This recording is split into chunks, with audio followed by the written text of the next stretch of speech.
वादा आज आपल्या राष्ट्रवादी काँग्रेस पक्षाचे राष्ट्रीय अध्यक्ष माननीय अजितदादा पवार साहेब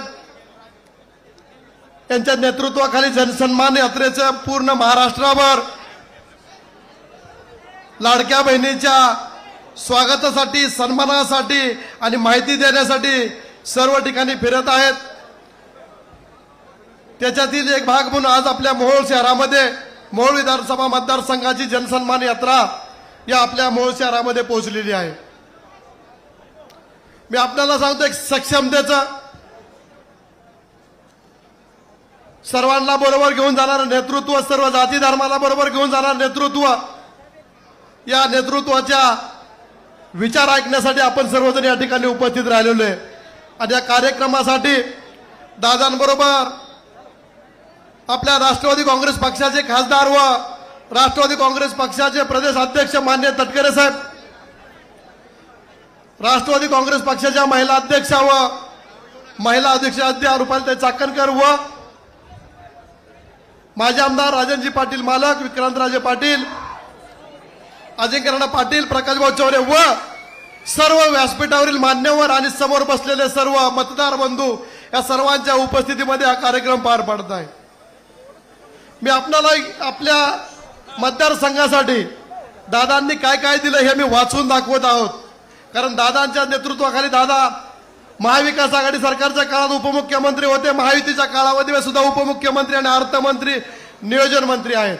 त्यामुळे आपल्या मतदारसंघासाठी कुठल्याही प्रकारचा निधी कमी पडू दिला नाही आणि फक्त अजितदादा पवार साहेबांनीच आपल्याला निधी दिलेला आहे। त्या निधीचं थोडक्यात मी वाचन करतो।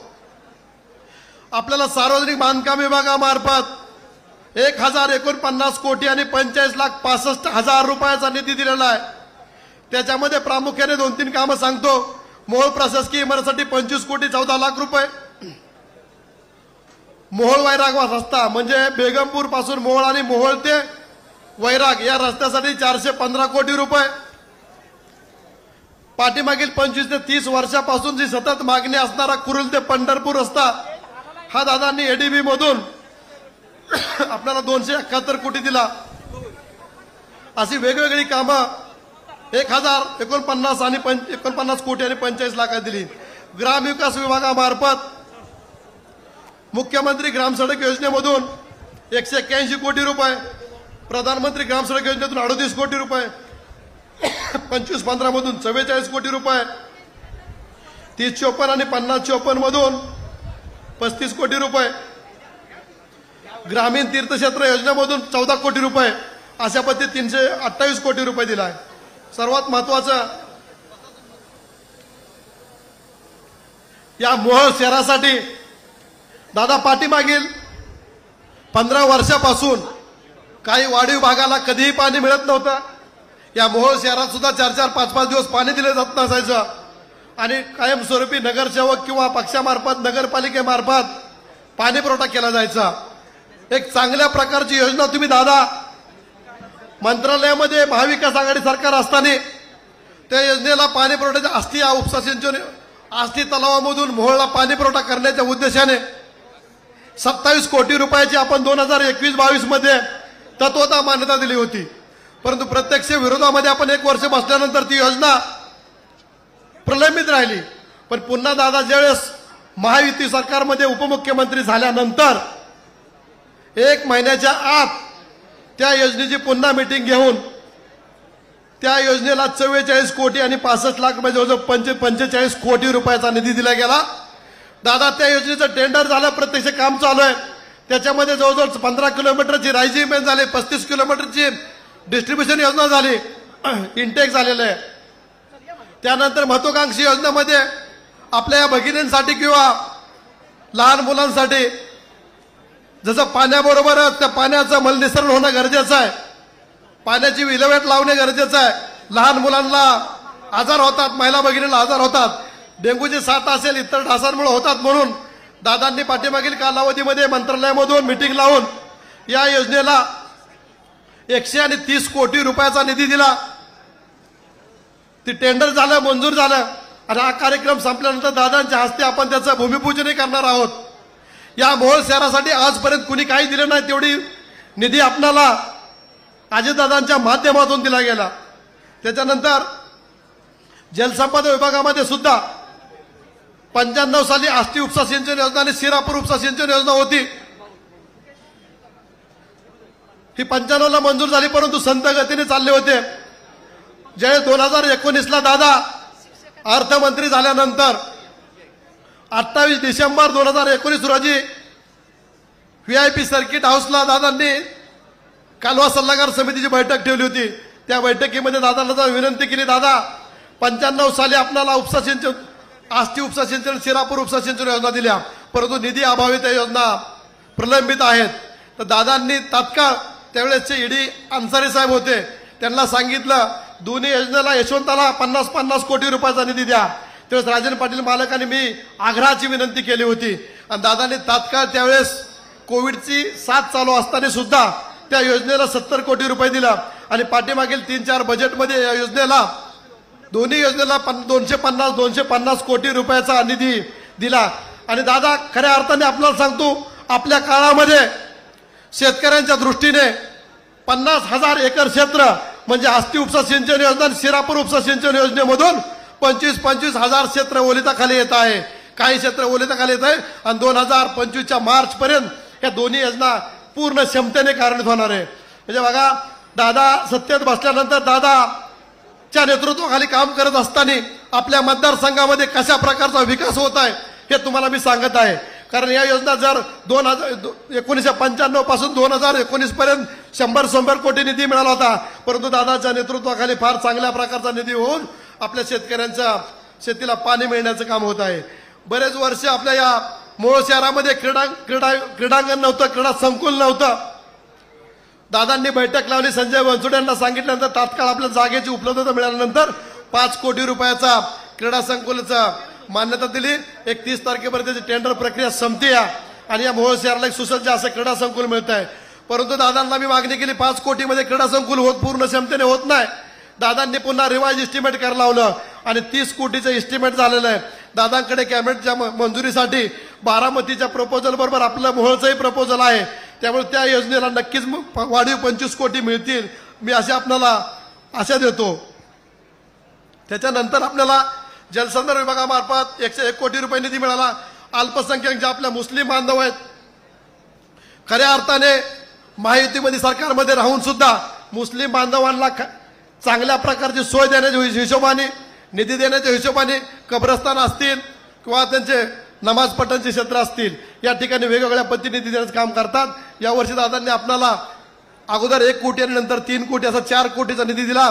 आपण 40-42 गावामध्ये आपण तो निधी वितरित केला। मी मुस्लिम बांधवांना आग्रहाने सांगतो, आपलं श्रद्धास्थान बेगमपूरमध्ये बेगम माय, ज्या ठिकाणी आपण घोडेश्वर म्हणतो, या ठिकाणी कलेक्टरला सांगून दादांनी 3 कोटी 80 लाख रुपयाच्या संरक्षण भिंतीसाठी निधी दिला। तो सोमवार किंवा मंगळवारी त्याच्यावरती सही होऊन जाईल। पर्यटनमधून आमच्या भगिनी आदित्यताई तटकरे मॅडम असताना त्यांनी आपल्या तालुक्यासाठी 3 कोटी रुपयांनी दिलता। या आपल्या मोहोळ शहरातील नागनाथ मंदिरासाठी 95 लाख रुपये आणि बेगमपूर या ठिकाणी बेगम मासाठी 80 लाख रुपये असा 3 कोटी रुपयाचा वेगवेगळ्या हेडमधून निधी दिला होता। अशा पद्धतीने काम होते। त्याच्यानंतर जलजीवन मिशन मधून सुद्धा आपल्या या 155 कोटी रुपयाचा निधी मिळाला गेला आणि दादांकडे अर्थ आणि नियोजन असल्यामुळं डीपीडीसी मध्ये सुद्धा पाठीमागील कालावधीमध्ये आपल्याला 105 कोटी रुपयाचा निधी दिला गेला आणि येणारा 25-30 कोटी रुपयाचा अजून निधी मिळेल। मग जवळजवळ 130 ते 35 कोटी रुपयाचा जिल्हा नियोजन मंडळ निधी दिला गेला आहे। असे 2704 कोटी रुपयाचा निधी आपल्या या मतदारसंघामध्ये विकास कामाच्या देशासाठी दिलेला आहे। त्याच्यानंतर दादा, मी आम्हाला तुम्ही जो निधी दिला तो सांगितला, परंतु आपण या मोहोळ ते पंढरपूर रस्त्यासाठी सुद्धा 850 कोटी रुपयाचा निधी आणि बाळेपासून वायराग पर्यंतच्या कामासाठी सुद्धा 125 कोटी रुपये ज्यादा म्हणजे 1000 कोटी रुपयाचा निधी हा आपल्या कालावधीमध्ये झाला। सेंट्रलचा निधी आहे, असा सर्व निधी पकडला तर जवळजवळ 4000 कोटीपेक्षा ज्यादा विकास कामाचा निधी होत आहे। मी या निधीसाठी सांगितलं, दादा आपण कितीही निधी दिला, कितीही कामं केली तरी आमचं झोळी ही रिकामीच राहते। अशा पद्धतीने पुन्हा झोळीमध्ये काय मिळण्याच्या उद्देशाने बाळराजे पाटलांनी आपणाला विनंती केली।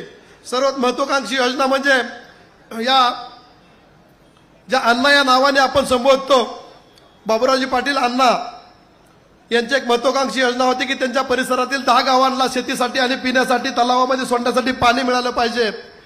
ती योजना दादांनी पाठीमागे 2 ते 2.5 वर्ष साथ देत आज ती योजना SLTCच्या ऑफिसला 24 तारखेला दादांनी, आमची बुधवारी मीटिंग असताना दादांनी संबंधित अधिकाऱ्यांना फोन करून, नामदार हे अधिकारी नाशिकचे आहेत, त्यांना सांगितलं तात्काळ माझ्या या मोहोळ मतदारसंघातील आष्टीसह 10 गावांसाठी लवकरात लवकर तो आराखडा मंजूर झाला पाहिजे। आणि तुम्हाला सांगतो दादांनी बुधवारी सांगितल्यानंतर शुक्रवारीच मंगळवारी 24 तारखेला नाशिक या ठिकाणी तो प्रस्ताव मंजूर करण्याच्या दृष्टीने मीटिंग लावलेली आहे। मी आपल्याला खात्रीने सांगतो 24 तारखेला दादांनी फोन केल्यानंतर अशी योजना कुठली राहत नाही। 24 तारखेला SLTच्या मंजुरीमध्ये योजना मंजूर होऊन मंत्रालयाकडे जाईल। आणि बाळराजे जसे बोललेत की विधानसभेचा फॉर्म भरायच्या अगोदर ते योजनेला प्रशासकीय मान्यता मिळाली पाहिजे। बाळराजे पाटील साहेब आपल्याला सांगतो दादांबरोबर पाठीमागील 5 वर्षामध्ये काम करत आहे, तुमची ही मागणी फेल जाणार नाही। दादा नक्कीच आपल्याला विधानसभेचा फॉर्म भरायच्या अगोदर विधानसभेचा फॉर्म भरा दादा आपल्याबरोबर असतील या ठिकाणी, त्यावेळेस ती घोषणा केली जाईल, प्रशासकीय मान्यता दिली जाईल।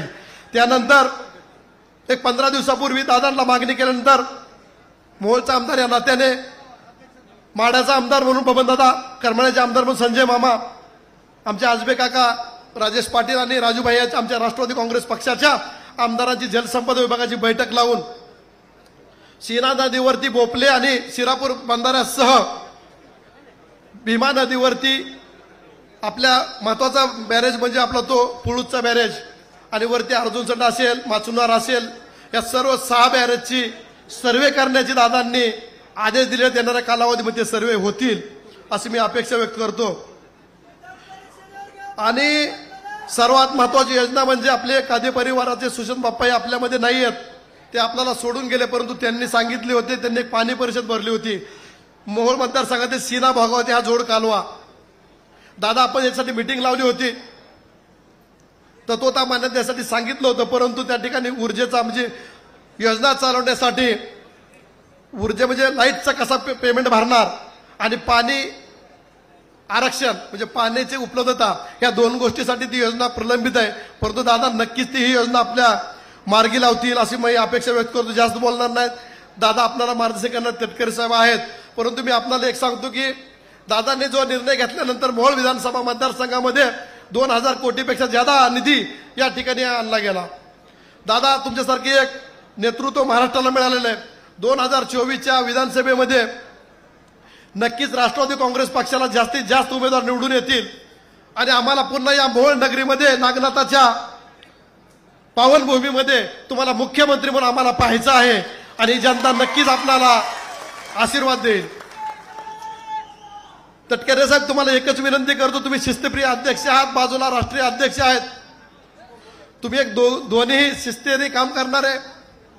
परंतु मोहोळ मतदारसंघामध्ये एक थोडी मी सांगू नये परंतु सांगतो, आपल्या नावांचा वापर करून एक पक्षामध्ये बेशिस्त वर्तन करणाऱ्याची संख्या वाढलेली म्हणण्यापेक्षा एकच व्यक्ती आहे।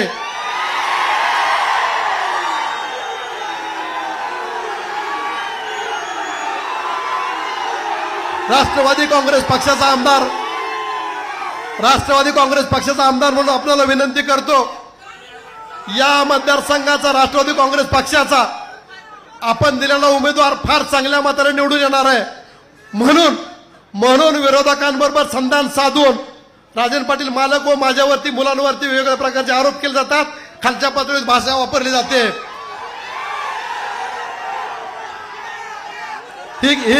ही कुठेतरी थांबणं गरजेचं आहे एवढंच विनंती करतो आणि आपण त्याच्यावरती निर्णय घ्यावा एवढे सांगतो, माझे 2 शब्द संपवतो।